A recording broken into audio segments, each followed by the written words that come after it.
Assalamualaikum warahmatullahi wabarakatuh. Perkenalkan, kami dari kelompok 12 ingin mempresentasikan hasil kerja kami, yaitu yang berjudul Muhammadiyah dan Pelayanan Sosial di Bidang Kesehatan dan Sosial Kemasyarakatan. Yang beranggotakan, yang pertama, Tiara Rani Intan Pratama dengan NIM 08, yang kedua, Alifia Oktovi Azhara Effendi dengan NIM 09, yang ketiga Putri Indasari dengan NIM 028, yang keempat Sinta Yonwa Rosa dengan NIM 047, yang kelima Bernika Putri Irnandi dengan NIM 055, dan yang terakhir Nuril Ilmiatus Solihah dengan NIM 057. Yang pertama, saya akan menjelaskan tentang gerakan sosial.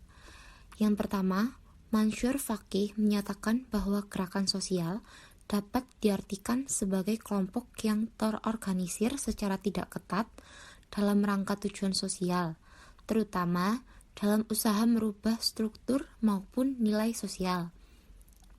Yang kedua, menurut sosiologi, adalah aktivitas sosial berupa gerakan sejenis tindakan sekelompok yang merupakan kelompok informal yang berbentuk organisasi, berjumlah besar atau individu yang secara spesifik berfokus pada suatu isu-isu sosial atau politik dengan melaksanakan, menolak, atau mengkampanyekan sebuah perubahan sosial.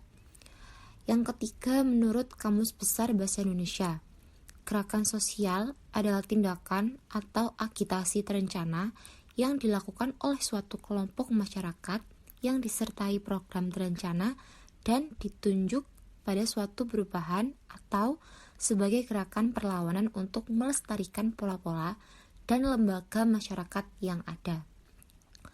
Lalu yang keempat, menurut Cok pada tahun 1995,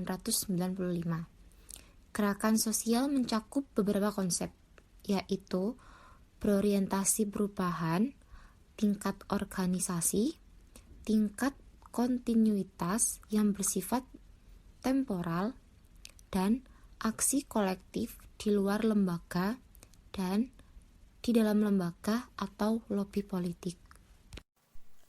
Gerakan peduli anak yatim dan fakir miskin.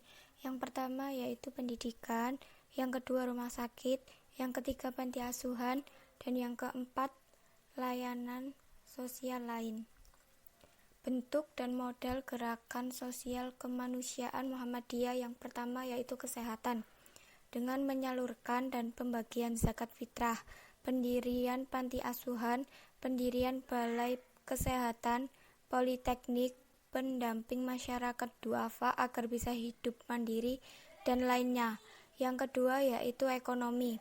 Amal usaha Muhammadiyah di bidang ekonomi meliputi Bank Perkreditan Rakyat, BPR, Baitul Mal wa Tamwil, BMT, Koperasi, Biro Perjalanan, dan lain sebagainya.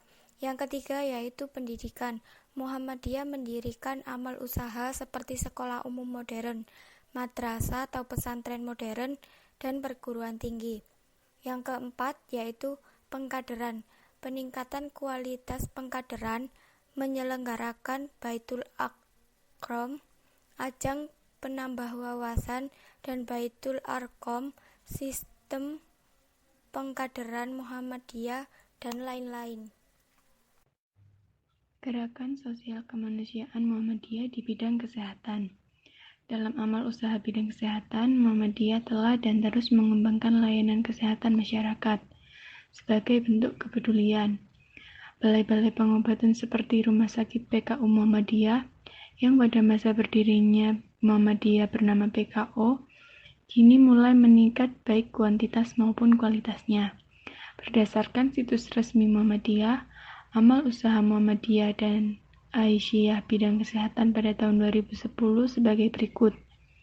Rumah sakit umum berjumlah 71, rumah bersalin berjumlah 49, balai kesehatan ibu dan anak berjumlah 117, balai kesehatan masyarakat berjumlah 11, apotek dan KB berjumlah 4, dan balai pengobatan berjumlah 47. Gerakan Sosial Kemanusiaan Muhammadiyah di bidang kesejahteraan sosial. Dalam amal usaha bidang kesejahteraan sosial, Muhammadiyah telah dan terus mengembangkan layanan sosial sebagai bentuk kepedulian Muhammadiyah. Berdasarkan situs resmi Muhammadiyah pada tahun 2010 tentang balai-balai kesejahteraan sosial, diantaranya sebagai berikut.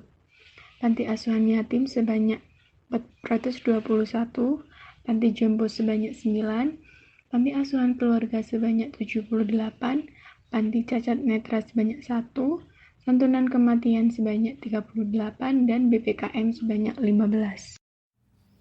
Revitalisasi Gerakan Sosial Muhammadiyah. Revitalisasi sendiri merupakan suatu bentuk proses atau cara dan perbuatan dalam menghidupkan kembali hal yang sebelumnya terberdaya. Nah, dalam hal ini Muhammadiyah mencoba untuk melakukan proses perubahan yang direncanakan, meliputi berbagai macam tahapan, mulai dari penetapan, pemantapan, peningkatan, dan pengembangan yang kesemuanya tersebut dilakukan secara berkesinambungan. Selanjutnya, saya akan membahas tentang beberapa langkah revitalisasi Gerakan Muhammadiyah dalam menguatkan dan menggerakkan segenap potensi Muhammadiyah dalam menjalankan amanat muktamar. Yang pertama yaitu memperluas peran Muhammadiyah dalam dinamika kehidupan bermasyarakat di daerah lokal, nasional, dan global dengan cara menjalankan fungsi dakwah dan tajdid serta mengembangkan ukhuwah dan kerjasama dengan semua pihak. Yang kedua, mewujudkan kehidupan Islami sesuai dengan paham agama dalam Muhammadiyah dengan mengedepankan uswah hasanah. Yang ketiga, mengembangkan pemikiran Islam sesuai dengan prinsip manhaj tajri'in dan ijtihad yang menjadi salah satu acuan atau pedoman Muhammadiyah. Contoh gerakan pembangunan kesehatan yang ada di Indonesia. Yang pertama, bagian Diknakes bertugas mengembangkan pendidikan tenaga kesehatan. Contohnya adalah Akper, Akpid, Aksi, Akvis, dan lain sebagainya. Bagian kedua, Yankes yang bertugas mengembangkan pelayanan kesehatan. Contohnya BP, RP, RSP, dan lain sebagainya. Bagian Binkesmas yang bertugas mengembangkan pembinaan kesehatan masyarakat, kerjasama dengan AHI, FKPMI, ACHN, dan lain sebagainya.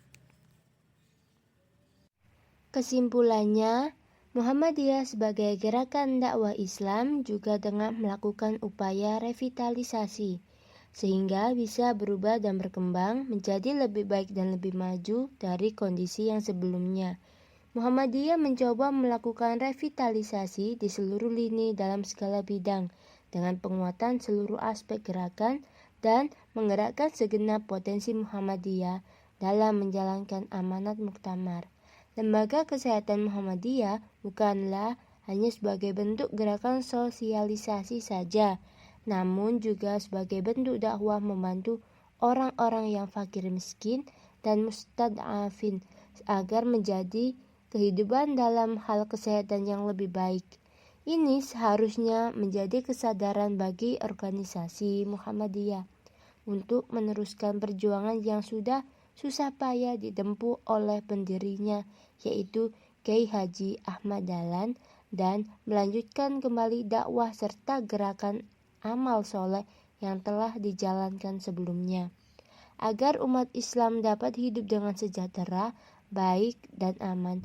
Begitulah seharusnya organisasi Muhammadiyah yang terdepan. Sekian penjelasan dari kelompok kami. Bila ada salah kata, mohon dimaafkan. Wassalamualaikum warahmatullahi wabarakatuh.